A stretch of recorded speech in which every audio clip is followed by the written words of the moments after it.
Hello and welcome. Today we're diving into the world of gastrointestinal health to discuss a condition called proctitis.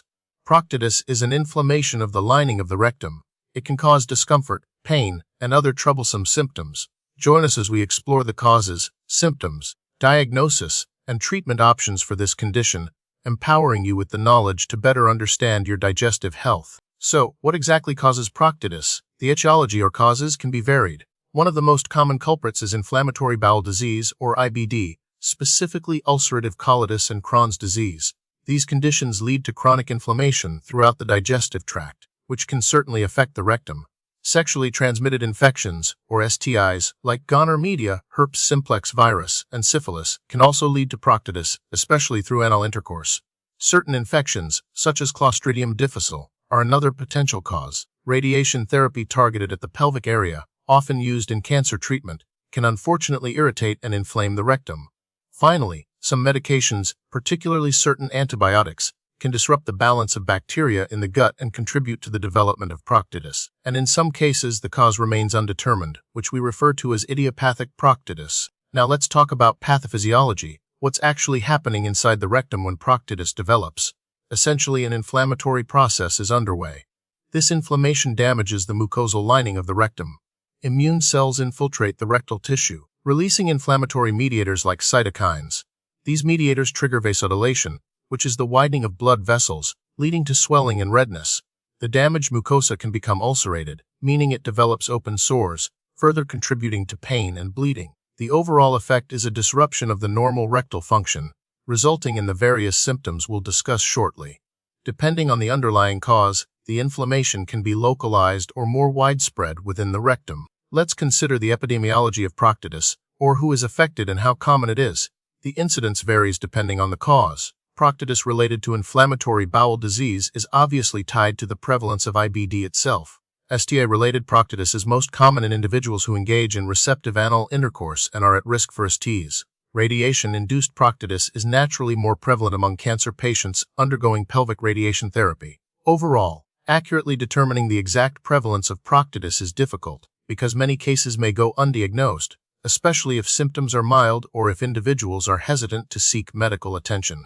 What are the telltale signs and symptoms of proctitis? Many people experience rectal pain, which can range from mild discomfort to severe, persistent agony. Rectal bleeding is another common symptom, manifesting as blood in the stool or on toilet paper. A feeling of urgency to have a bowel movement or tenesmus is frequently reported.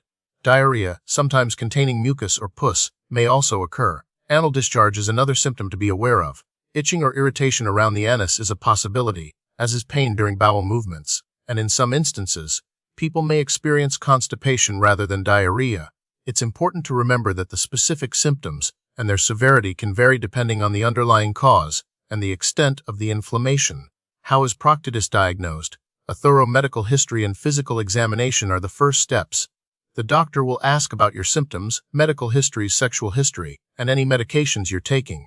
A digital rectal exam, where the doctor inserts a gloved, lubricated finger into the rectum, may be performed to assess for any abnormalities.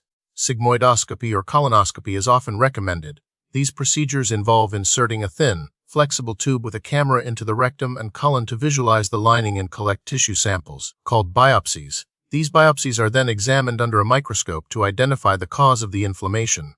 Stool cultures may be ordered to rule out infections, and blood tests can help detect signs of inflammation or infection in the body.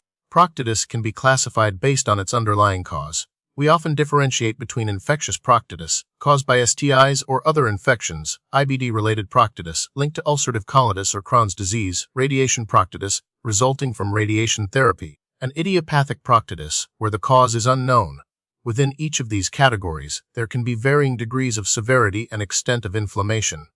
Understanding the type of proctitis is crucial for guiding appropriate treatment strategies.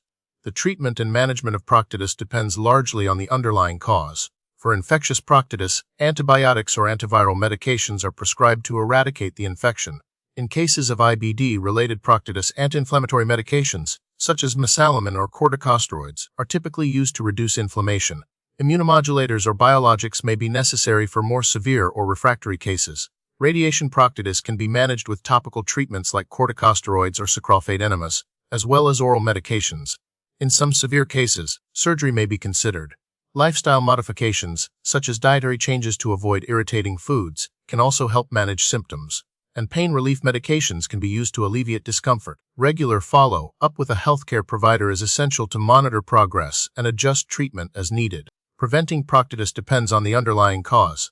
Practicing safe sex, including using condoms during anal intercourse, can significantly reduce the risk of STI-related proctitis. Maintaining good hygiene can also help prevent infections. For individuals with inflammatory bowel disease, adhering to prescribed medications and lifestyle recommendations can help prevent flare-ups and reduce the risk of rectal inflammation. If you're undergoing radiation therapy, talk to your doctor about strategies to minimize the risk of radiation proctitis, such as dietary modifications and protective measures. Avoiding unnecessary antibiotic use can help maintain a healthy gut microbiome. The prognosis for proctitis varies depending on the cause and the effectiveness of treatment. Infectious proctitis typically resolves with appropriate antibiotic or antiviral therapy. IBD-related proctitis can be a chronic condition, but symptoms can often be managed effectively with medication and lifestyle modifications. Radiation proctitis can be a long-term issue, but various treatments can help alleviate symptoms. Recent research is exploring novel therapies for IBD, including targeted biologics and fecal microbiota transplantation. There's also ongoing research into ways to prevent and manage radiation proctitis, such as the use of protective agents during radiation therapy. The development of new diagnostic tools and treatments continues to improve the outlook for individuals with proctitis. Thank you for joining us on this informative journey. Remember to consult with your healthcare provider for personalized advice and treatment.